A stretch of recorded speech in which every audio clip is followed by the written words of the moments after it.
Hey everyone, Barryz here. Today we will be discussing a topic that I've been meaning to discuss on the channel for a little while now. It relates a whole lot to Lore For Cybertron and the series in general, as to where I get my research from, how I verify my research for videos, and all that. I would say don't consider this a typical upload. This will not really be a part of the Lore For Cybertron series, as we won't be delving into anything specific when it comes to the Cybertron games. More so, we will just be going over the wider Transformers aligned continuity. Specifically, how I want to tear the aligned continuity down if it's the last thing I do. Today, we will be discussing exactly what I consider to be canon when making these Lore For Cybertron videos, because it has sparked a lot of questions down below, specifically from people who watch Transformers Prime and Robots in Disguise 2015, Rescue Bots, I mean everything. So, let's get straight into it. So, starting with Transformers Prime. Transformers Prime is obviously the thing that everyone knows. It's the thing that Hasbro has said has been connected to the Cybertron games for forever now. However, Transformers Prime just kind of isn't connected to the Cybertron games. It has retconned numerous parts of the Cybertron games, from things such as Trypticon being the Nemesis in Fall of Cybertron, and then the Nemesis not being Trypticon in Prime, the fact that there went from hundreds of thousands of Autobots in Fall of Cybertron, to there now being precisely, maybe 10 of them in Transformers Prime. The Nemesis itself was downsized quite a lot between Fall of Cybertron and Prime. Numerous characters just don't really act like themselves. The biggest glaring one would be Starscream. You know, how did he get from Shockwave's tower to Earth? Why is RC's partner Cliffjumper now, when Cliffjumper and Jazz were partners in Fall of Cybertron? How is it that Megatron was floating in space and then Prime was just A-okay on Earth with the rest of the bots? It makes no sense. Prime doesn't make any sense if you take Fall of Cybertron into account, and even with the expanded material, like how apparently Ultra Magnus came around and saved the Dinobots and a bunch of them and brought them to Earth, even though they were not in Prime Season 3 with Ultra Magnus.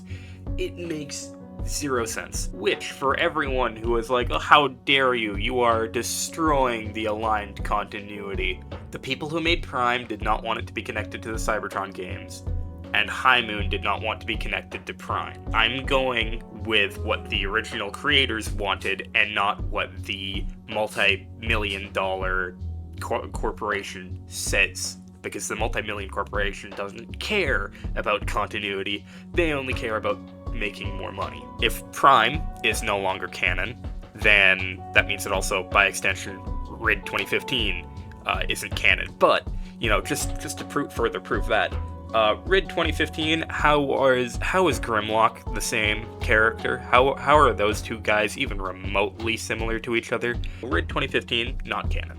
But what about the aligned continuity novels, things like Retribution, Exodus, things like that? Well, here's the thing. The Fall of Cybertron IDW comics and the War For Cybertron IDW comics are both canon. I consider those both canon.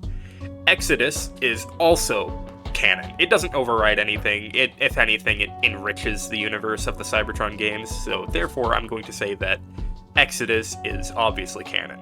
Retribution is where it gets dubious, because Retribution has a whole lot of stuff where it's trying to tie into Prime, and it has things like Rodimus and Springer and Ultra Magnus were on the Ark and they made it to Earth, even though Ultra Magnus was also on Cybertron helping the Dinobots at the time of Prime. Retribution is messy. It has a lot of messy things to it, and that's why Retribution, you have to be very careful what you consider canon from Retribution. The Covenant of Primus is something that is obviously canon to the aligned continuity. It is basically the backbone of the entire aligned continuity, so it is canon to both the Fall of Cybertron, War For Cybertron games, as well as, of course, Transformers Prime. Exiles is also canon. unlike Retribution, Retribution is rather, Retribution is obviously rather canon, but Exiles and Exodus are both pretty solid canon. They're both pretty good. Unironically, for being a kids show, Rescue Bots makes the most sense for being considered canon. So, Rescue Bots doesn't exactly have a whole bunch. It kind of has the Protectobots being, they leave Cybertron, they show up on Earth, and then they do stuff on Earth. It's the most canon that you can possibly get to follow Cybertron. I would say that you can consider it canon, but it still kind of isn't, because it's connected to Prime. It's more so tied in with Prime than it is, Fall of Cybertron. So, that's been the video discussing why I believe certain parts of the aligned continuity are canon, and certain parts aren't. I have no doubt in my mind that a lot of Transformers Prime fans are going to come in here and be mad at me, but honestly, the people who made the show didn't want it to be canon to the Cybertron games, and High Moon themselves didn't want to be connected to Prime. So, I hope that you can all forgive me for saying that Prime isn't canon, but I also thank you all for watching the video. Kill all are one.